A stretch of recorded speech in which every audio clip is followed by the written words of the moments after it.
wabarakatuh. Selamat pagi. Topik kita hari ini adalah intestinal protozoa infestation atau infeksi pada protozoa intestinal. Please, next slide, please. Oke, spesifik learning objektifnya saya akan menjelaskan tentang life cycle dari intestinal protozoa, kemudian menjelaskan dan membandingkan patogenesis, patofisiologi intestinal protozoa, dan menjelaskan pemeriksaan parasitologi dan prevention dari investasi intestinal protozoa. Slide. Nah, pertama hari ini 3 topik ya yang saya jelaskan tentang intestinal protozoa. Pertama, Entamuba histolytica, kemudian Giardia lamblia, kemudian Balantidium coli. Ya, itu yang paling sering untuk menyebabkan intestinal protozoa infection. Ya, yang pertama Entamuba histolytica. Ini paling banyak di negara berkembang. Manusia terinfeksi karena menelan kista yang matang, ya, kista berinti 4 tertelan. Kemudian trofozoitnya hidup di usus besar. Kista itu survive atau tahan hidup di luar tubuh manusia, di air, di tanah, maupun di makanan. Nah, Entamuba histolytica merupakan protozoa yang paling patogen di usus manusia. Masa inkubasinya 1 sampai 14 minggu. Jadi, kalau kita terinfeksi sekarang, umpamanya hari ini kita terinfeksi Entamuba, kemungkinan dia bertahan dalam tubuh dan bisa mengeluarkan gejala klinis itu bisa sampai 14 minggu. Ya, cukup lama. Next.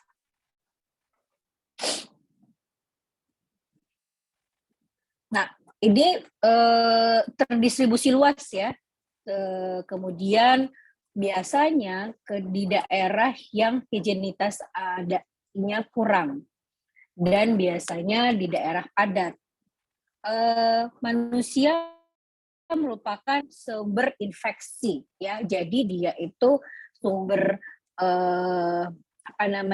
bisa jadi carrier person atau orang-orang yang tidak terinfeksi tetapi tidak mengeluarkan gejala, itu bisa sumber infeksi. Contohnya pada yang penyaji makanan, ya, penjual makanan, itu kadang-kadang dia itu bisa terinfeksi tapi dia tidak ada gejala, tetapi dia carrier. Nah, itulah yang menularkan kepada kita yang suka jajan atau membeli makanan di luar. Kemudian ada juga vektor, ya. Vektor yaitu lalat, kecoak, ya. Tadi yang saya bilang carrier food handlers atau yang menyajikan makanan. Itu merupakan vektor dari si Entamuba histolytica, ya. Kemudian banyak juga terjadi kepada homoseksual, ya. Oke, next. Nah, life cycle-nya. Pertama kita terinfeksi oleh kista berinti 4 atau kista matang, ya. Kista yang matang, kista berisi 4, kemudian tertelan, ya. Tertelan bisa melalui makanan yang tidak terjaga higienitasnya, ya. Dia dihingkapin lalat atau kecoak atau disajikan oleh penyaji makanan yang tadi, yang carrier. Tertelan, masuk ke saluran intestinal, dan kemudian di dalam usus, itu nanti akan berubah menjadi, jadi dia ada pecah, ya kan, kemudian dia berubah menjadi trofozoid, kemudian dia trofozoid tadi bisa multiplikasi, atau trofozoid tadi itu yang intinya itu keluar, eksis, ya kan. Jadi dia berubah jadi kista inti 1, isi 2, isi 4. Jadi kemudian matang lagi, keluar melalui feses lagi. Jadi merupakan dia, ini kan amuba. Amuba itu mekanisme perkembangannya dia membelah diri ya. Kalau waktu masih SMA diajarin seperti itu ya. Kemudian dia itu bisa juga berkolonisasi di dalam usus ya. Jadi yang seperti gambar A, oh ya si Odi. Jadi gambar A itu dia ada dia itu tentang non invasif kolonisasi. Kemudian kalau yang B dia intestinal disease ya. Kemudian extra intestinal dia bisa sampai ke hati ya. Kemudian bentuk yang menyebabkan gejala klinis itu biasanya trofozoid ya, trofozoid yang invasif, yang menginvasi ke semua jaringan kita, bisa tadi ekstra intestinal, bisa di dalam intestinal, ekstra intestinal bisa ke paru-paru, bisa ke otak ya, tetapi paling sering adalah di liver atau amoebiasis hepar. Next. Nah, entabuba histolytica itu mempunyai kemampuan menghancurkan jaringan di dalam tubuh manusia, ya. Kemudian dia itu bisa menyebabkan terjadinya sampai bertahan dan sampai menimbulkan gejala klinis. Jadi kalau orang-orang yang carrier tadi, saya bilang yang tadi yang gambar A tadi, dia kolonisasi, tetapi nggak ada gejala klinis ya.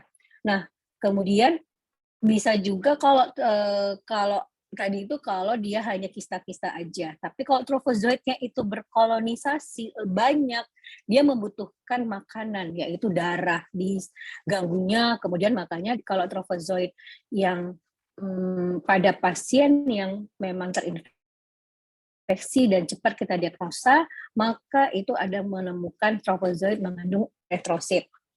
Nah, kehadiran parasit ini, parasit ya bukan bakteri, kemudian dia itu menciptakan tekanan O2 dan tekanan O2-nya itu rendah, kemudian itu dia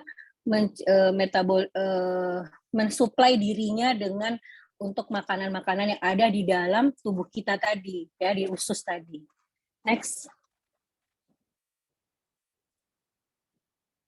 Nah, entamuba histolytica itu berkolonisasi di mukosa itu dengan dimediasi oleh amebal N-acetyl D-galactosamine inhibitable ya, atau GalNAc aderin lectin ya.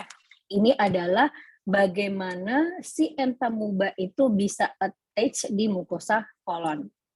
Setelah dia attach, maka dia itu akan parasit tadi itu akan membunuh host cells itu dengan extracellular proses ya. Bagaimana dengan host cell caspase ya, kemudian apoptosis ya, di apoptosisnya, kemudian di engulf ya the host cell-nya tadi ya. Jadi ini maksudnya kita itu si parasit ini dia itu cepat dia itu menyerang merusak dalam si mukosa usus tadi. Next. Nah, dia mempenetrasi muscularis mucosa itu dengan membuat flash shape ulcer, ya kan? Jadi dia itu kalau gambaran patologis yang terspesifik untuk amoebiasis biasanya ada flash shape ulcer, ya. Kemudian dia merusak pembuluh darah dan membuat intraluminal bleeding, ya. Next. Nah, ini gambarannya ya. Jadi ketika si entamuba itu masuk, dia itu akan menyerang semua organ, bisa ya kan. Paling tinggi adalah dia itu self-limiting disease, makanya banyak yang carrier. Ya, karena 90 kasus dari entamoeba-cis itu adalah self-limiting disease.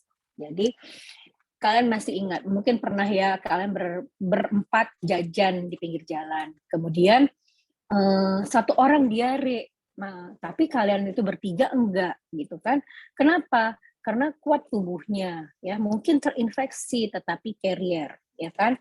Jadi dia itu sebenarnya self-limiting disease. Tetapi kalau kita bisa menjaga higien kita, mencuci tangan sebelum dan sesudah sebelum makan, atau jadi kita tuh juga tidak akan bisa menjadi carrier, mengerjakan sesuatu apapun kita itu setelah BAB kita itu mencuci tangan dengan bersih, maka kita tidak akan potensial menjadi carrier person, ya. Makanya kalau kita mengajak orang bule, kayak saya pernah bawa tamu itu dia kita ajak makan, ya kan, terus dia diare, kita enggak, kita udah biasa dengan infeksi ini, gitu ya. Tetapi dia enggak tahan tubuhnya sehingga dia cepat dapat diare. Atau orang-orang yang lagi enggak kuat pertahanan tubuhnya, maka dia akan bisa menyebabkan patogenesis. Nah, extraintestinal disease itu 1%. Jadi 1% dari amoebiasis itu bisa menyebabkan liver abscess, bisa juga ke otak, bisa juga ke paru-paru, ya kan? Bisa dia caranya gimana? Hemagenous dissemination, ya. Nah, jadi invasinya itu dia melalui trophozoit, ya kan? Jadi trophozoit ini itu yang aktif menyerang semuanya. Oke, next.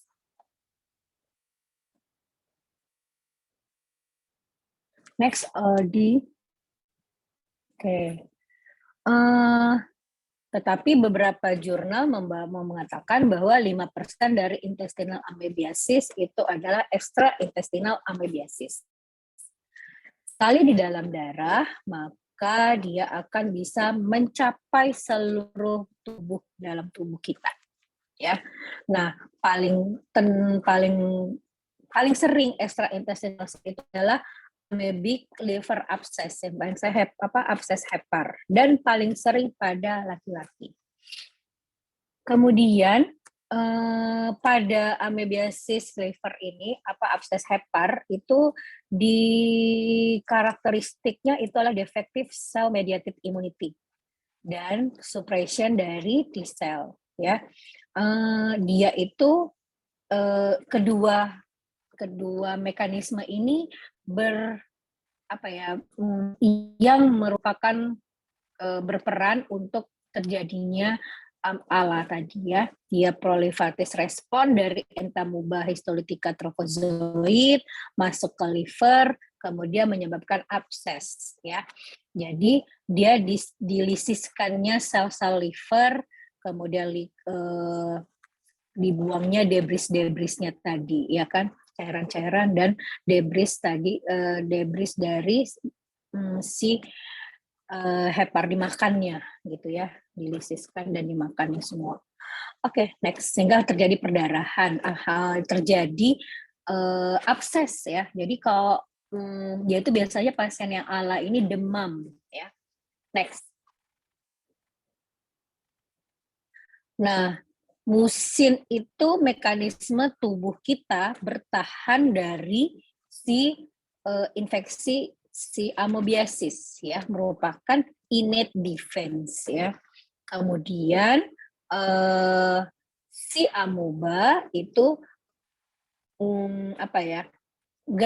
nggak mempan sama dengan mekanisme tubuh kita karena dia mempunyai galnac adherens lectin.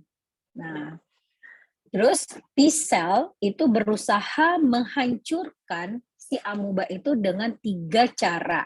Bagaimana? Pertama, melisingkan si amoeba, memproduksi sitokin dan mengaktifkan makrofag, menghasilkan sel B antibody production, ya kan? Nah, kemudian infiltrasi sel itu menyebabkan rapid lysis dan diikuti oleh tisu nekrosis. Jadi jaringan kita rusak pun sebenarnya itu mekanisme kita melawan si amuba itu tadi. Nah, makanya pada pasien-pasien amuba histolytika itu yang berperan itu lebih ke antibodi yang di intestinal, yaitu intestinal IgE antibody yang melawan parasit Galactosa inhibit ya kan, yang tadi galnak adherens lectin. Oke, next. Nah, oke, sampai di sini ada yang mau bertanya tentang mekanisme patogenesisnya. Balik lagi, Odi.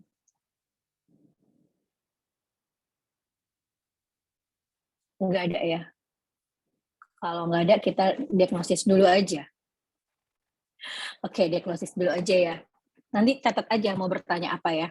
Kemudian ada pemeriksaan, kita itu melakukan pemeriksaan feses ya. Diagnostiknya wajib, gold standarnya adalah pemeriksaan feses ya kan. Jadi kalau kalian jadi dokter ketemu pasien-pasien diare, wajib itu semua pasien diare diperiksa feses ya. Jangan langsung terapi, karena kalau ternyata salah obat, umpamanya kalian kasih antibiotik tapi ternyata parasit, ternyata kalian terapi antibiotik parasit ternyata dia bakteri. Jadi sebaiknya diperiksa, karena banyak juga diare yang berkepanjangan yang nggak sembuh-sembuh. Ya. Kemudian serologi dia bisa juga dengan ELISA, kemudian IHA, kemudian counter immunoelectrophoresis, agar gel diffusion, dan PCR. Tetapi ini biasanya dengan stool examination atau pemeriksaan feses itu kita udah ketemu, ya kan? Tetapi nggak semua orang bisa mengidentifikasi entamuba histolytica. Kemudian cairannya gimana dapatnya? Kadang karena dia trofozoid itu ditemukan pada festul atau feses segar, maka itu sering miss. Biasanya kita ketemunya hanya kista. Nah, bagaimana supaya dapat lebih fixnya itu gimana? Dengan kolonoskopi. Dari kolonoskopi diambil atau kelihatan gambar-gambar kerusakan jaringan ya dengan sigmoidoskopi. Kemudian ALA ya dengan aspirasi liver, kemudian dengan radiologi ya. Next.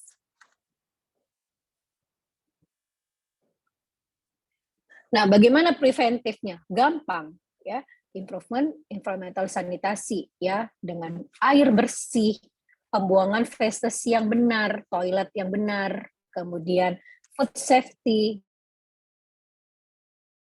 menghindari makanan dihinggapi lalat dan kecoak, dan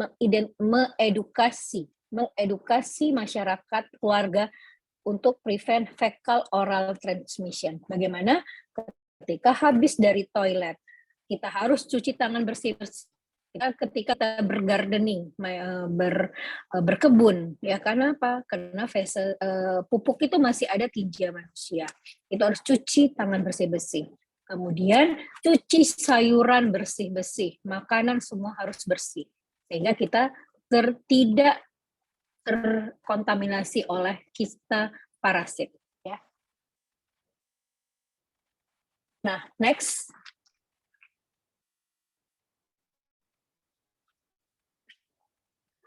Kemudian giardiasis, ya. Topik kedua tentang protozoa intestinal. Giardiasis paling sering itu adalah Giardia intestinal atau Giardia lamblia atau Giardia duodenalis.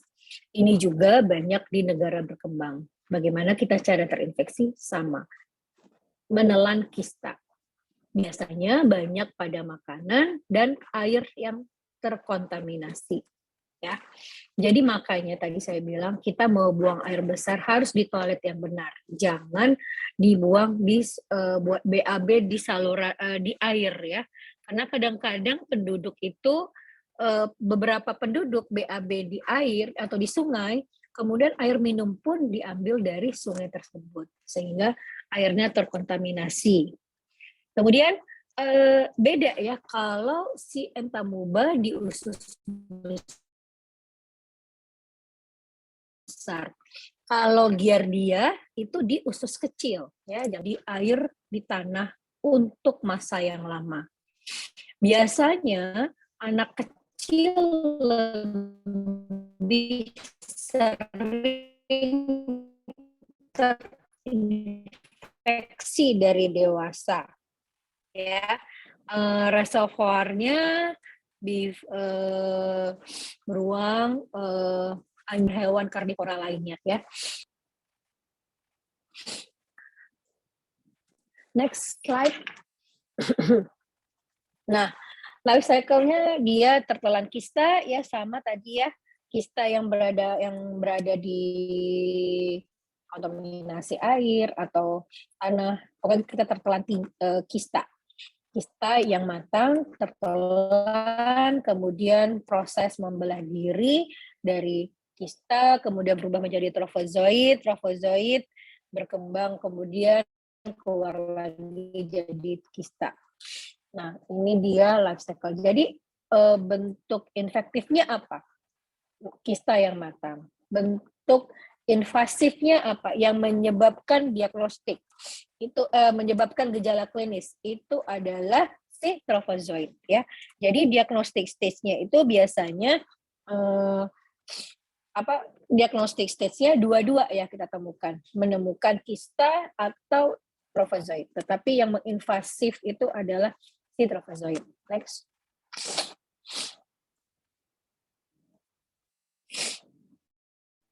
Nah, attachment giardia itu di epitel intestinal. Dia itu bisa menghancurkan, merusak mikrofili, ya, dari membran mikrofili, microvillus membran surface, ya, dengan membuat jadi hiperplasia, mengganggu absorpsi dari lemak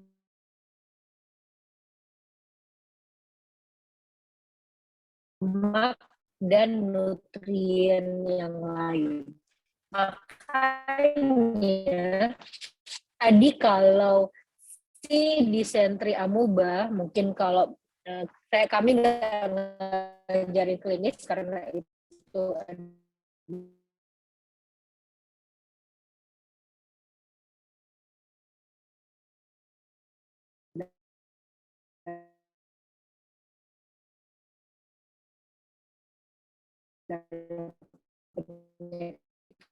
dalam, tetapi kalau si amoebiasis itu biasanya dengan family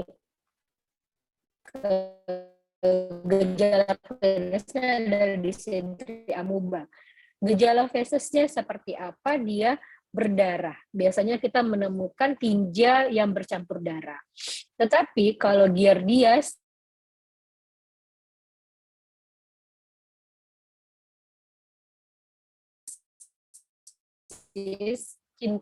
tinjanya itu bercampur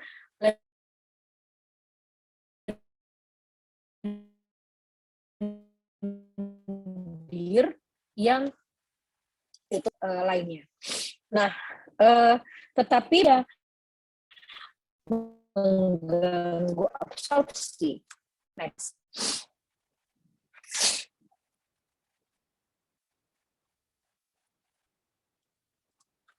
Sorry.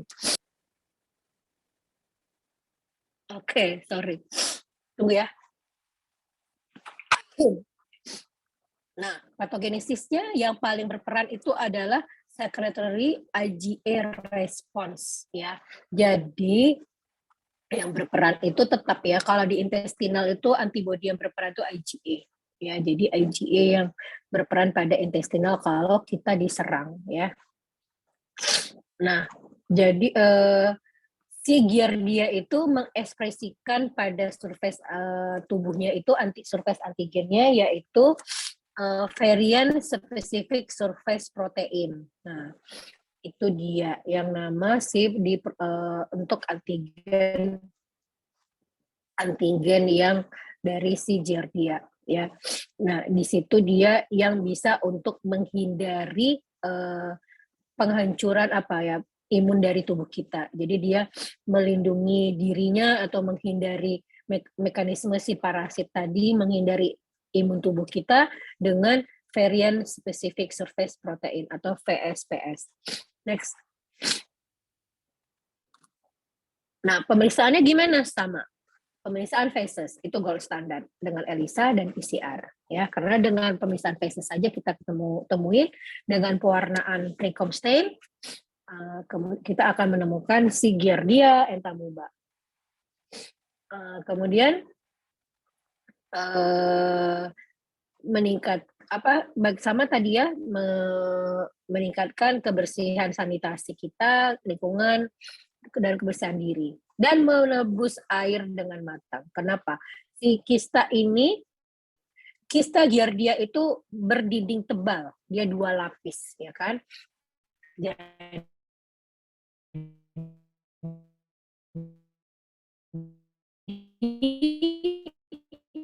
biasanya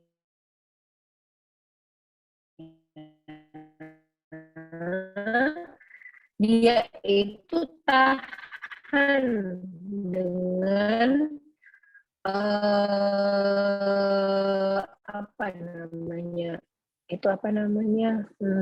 kaporit di air di air minum kita, di air keran.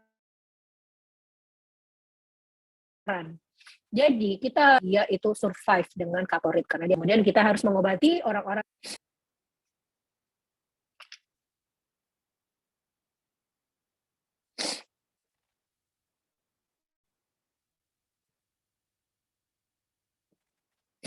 Next slide.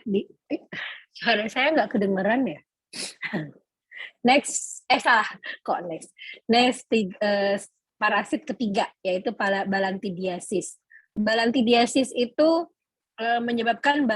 disebabkan oleh Balantidium coli, merupakan protozoa parasit yang terbesar, ya kan? Kalau masih ingat parasit praktikumnya, dia sangat besar dibandingkan yang lain. Dan satu-satunya patogen protozoa cilia di manusia. Biasanya parasit ini pada babi, pada tikus, pada primat, pada kera dan lain-lain ya. Nah, kemudian dia itu berada pada tropikal, daerah tropis, ya kan? Habitatnya di mana? Di usus besar dan menyebabkan diare, sama ya. Nah, biasanya pada pasien-pasien imunokompromis itu dia akan menyebabkan infeksi berat, dan dia itu membuat perforasi dari usus besar kita. Next.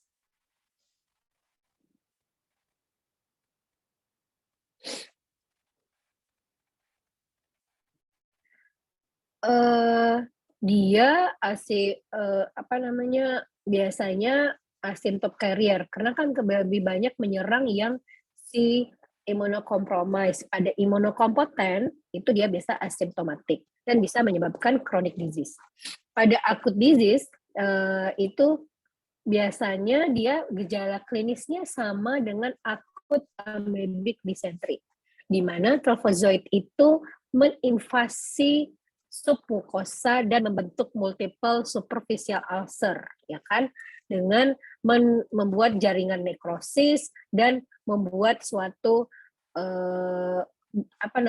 mukosa usus kita jadi rusak. Kemudian kalau secara mikroskopik kita itu biasanya menemukan trophozoid yang ditemukan pada ini maksudnya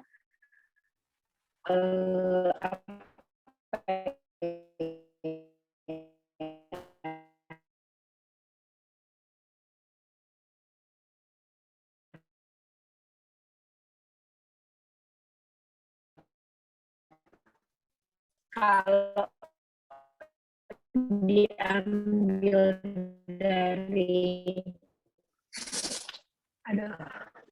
diambil dari suku kosa itu nanti, maksudnya kalau dengan kolonoskopi atau apa itu biasanya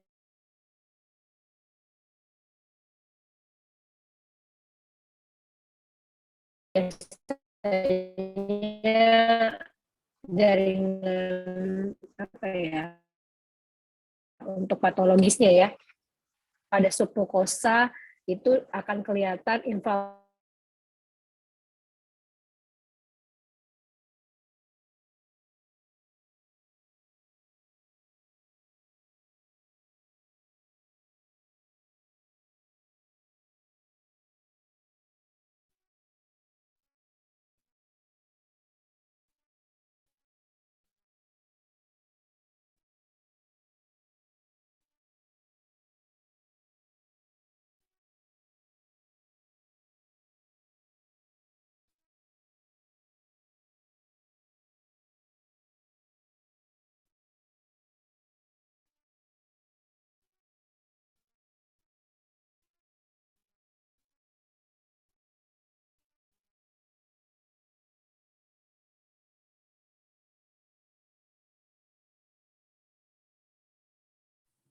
Izin dok, suaranya hilang dok.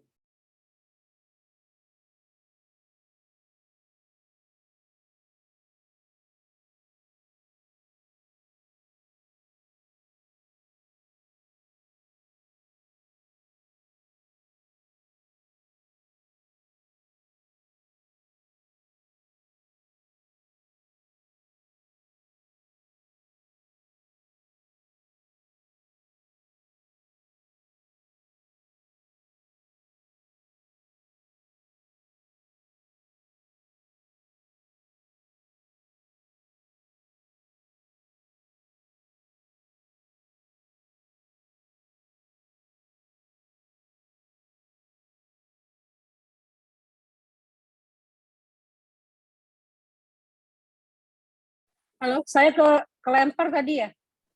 Iya dok. Oke. Dari tadi suara saya kedengaran nggak sih? Tadi agak saya ngomong putus. sendiri. Tadi agak putus.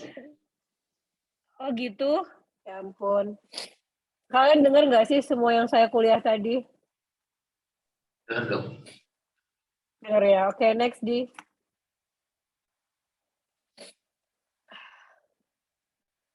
Parah banget sinyal di sini.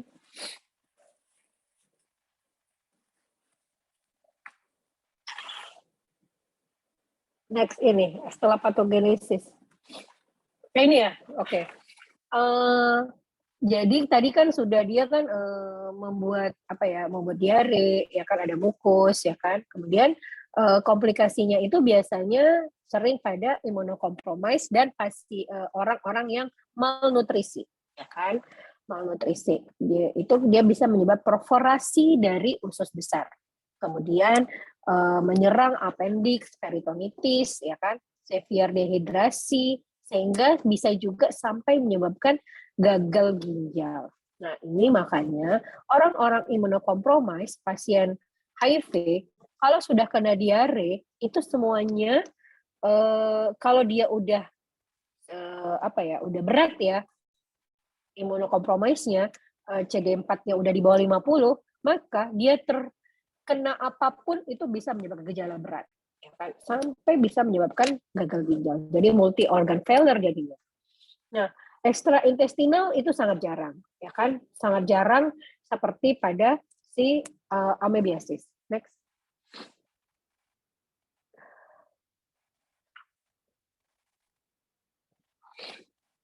Nah, diagnosa dengan biasa wajib mendeteksi trofozoid dan kista, dan histopatologi dan kultur. Treatmentnya mengobati carrier, ya kan?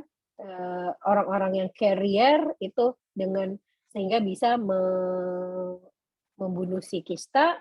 Kemudian biasa kita itu hygienic-nya itu apa ya, mengobati si reservoirnya juga, kebersihan si hewan-hewan reservoir, sehingga mencegah juga kontak manusia dengan hewan reservoir secara langsung, sehingga bisa mencegah kita terinfeksi. Karena hewan reservoir yang paling utama itu adalah babi, ya. Nah, kita juga harus mencegah dengan kontaminasi makanan, ya, air, kemudian makanan-makanan sumber air terkontaminasi dengan feses hewan peliharaan kita dan feses manusia. Next.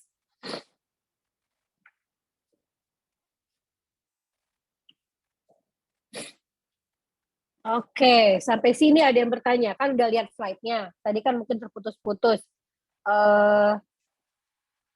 Boleh bertanya sama saya. Kalau saya nggak bisa, nanti saya cari lagi jawabannya. Oke.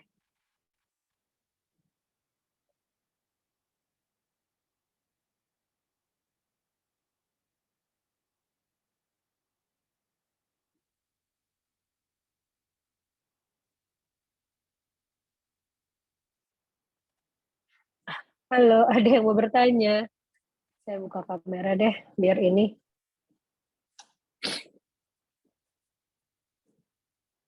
Boleh end slide juga, nggak apa-apa di nanti kalau yang lain. Ayo, ada yang mau bertanya? Boleh ini aja nggak? End slide aja, Odi. Kita biar aku lihat orang yang bertanya.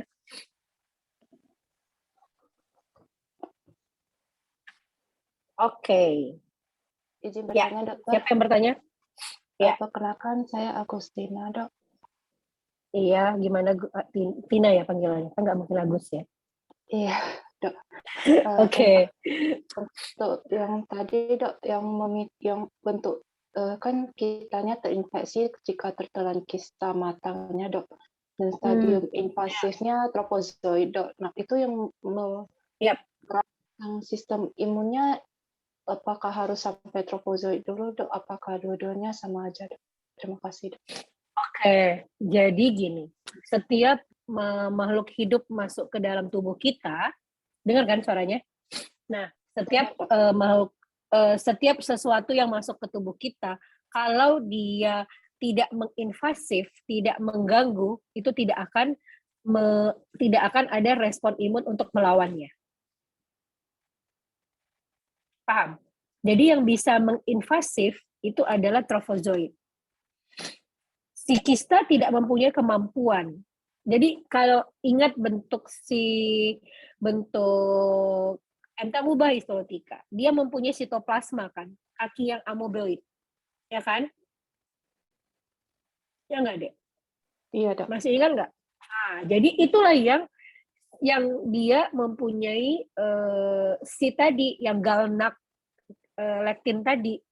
Jadi dia itu bisa menempel ke mukosa usus besar kita, dia nempel dan dia merusak, ya kan? Dan dia bisa masuk ke darah dan bergerak, itu masuk menyerang ekstraintestinal juga, gitu. Jadi kalau cuman orang yang bisa juga kan kalau seandainya mekanisme tubuh kita ketika dia sudah berubah menjadi trofozoid itu bisa dihancurkan oleh mekanisme tubuh kita. Nah, itu trofozoidnya hanya berkembang menjadi kista, membelah diri. Dia kan ada dua kan mekanisme life cycle-nya. Merubah menjadi trofozoid yang bisa menginvasif atau trofozoid yang kemudian membelah diri. Iya kan? Paham nggak tadi life cycle-nya? Paham, Dok. Nah, jadi orang yang kuat mekanisme tubuh imunnya, dia akan berkolonisasi saja si kistanya. Baru nanti dia di carrier, ya kan, keluar melalui feses. Kemudian dia bisa menjadi carrier aja. Jadi pas dia BAB, kemudian dia kistanya keluar banyak, terus dia nggak cuci tangan, nggak bersih, nempel di kuku, dia menyajikan makanan. Kan? Atau BAB di sungainya terkontaminasi, ada orang memakai air sungai tadi menyiram tanaman atau menjadi sumber air minum, nah itu juga bisa mengkontaminasi. Atau dia BAB di luar, fesesnya dihinggapi oleh lalat, kecoak dan lain-lain, dan kemudian itu menjadi menginfeksi, mengkontaminasi makanan. Sedangkan kalau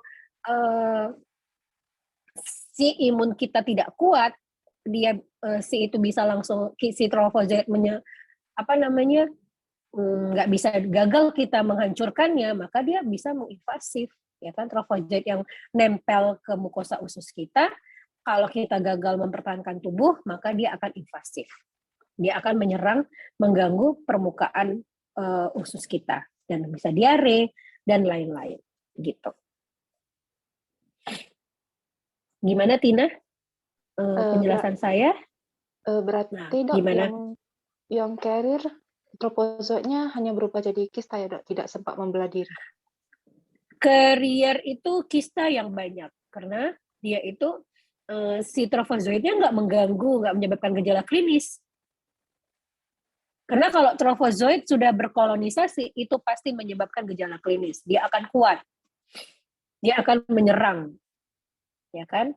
Dan trofozoit yang nempel di mukosa usus kita, kalau tidak bisa kita hancurkan, dia akan dia akan sebenarnya kan kalau udah menempel dia harus mensuplai diri dia kan dengan menghisap darah, mengganggu permukaan, kemudian darah itu adalah untuk memperkuat diri dia. Paham nggak? Kan kalau usus diserang dan kemudian dilukain, ada ulcer, masa sih kita nggak sampai diare, ya kan? Nah, kalau kuat tubuh kita, imun kita kuat, dia nggak akan merusak permukaan usus kita, gitu loh. Oke? Baik dok, terima kasih dok. Ada lagi?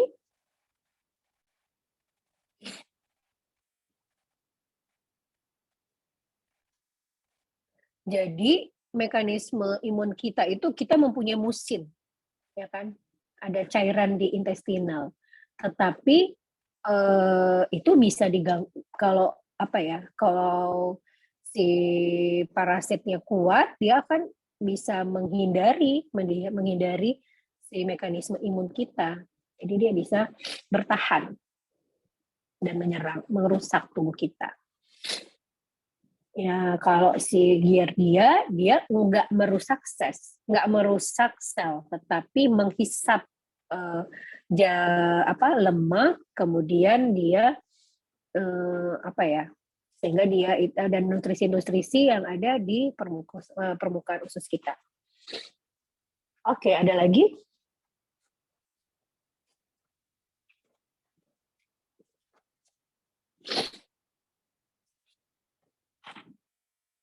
Saya kedengaran nggak? Halo? Kedengaran dok. Saya takut freeze jadi ya. Ayo bertanya dong. Oh ya, Odi ada yang bertanya, Dedi atau siapa lagi nih? Ada Fatur, ada Feni atau siapa aja sih di sini banyak banget. Saya nggak hafal semua satu-satu. Nanda mau bertanya? Sejauh ini belum ada dokter. Oke. Anissa Tantri di kelas A atau kelas B? Gimana nih anak infeksi?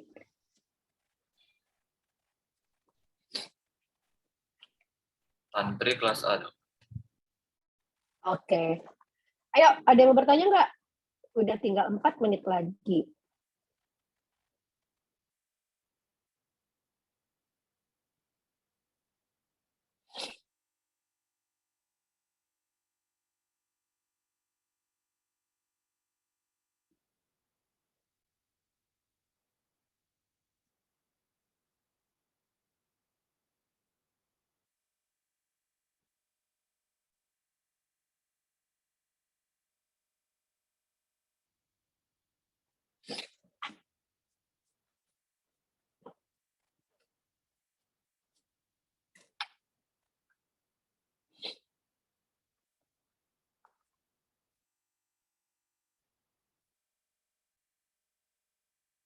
Nggak ada yang mau bertanya lagi?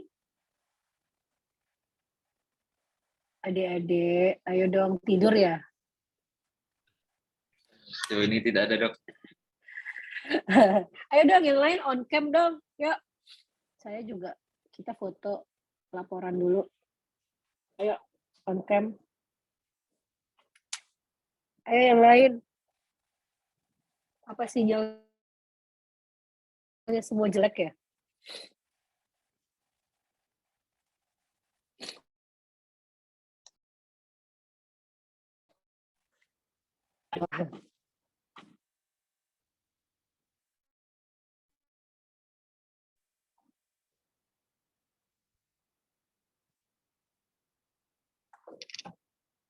Ini udah pagi.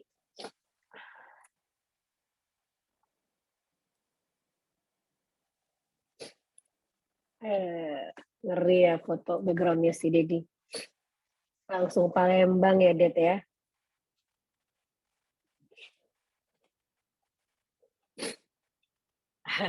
Yuk, kita screenshot. Ya kan, Odi? Harus ada screenshot foto kan? Atau udah ya, Odi? Tadi pas ada share screen ya, Dok. Ada slide? Iya. Oke, sip.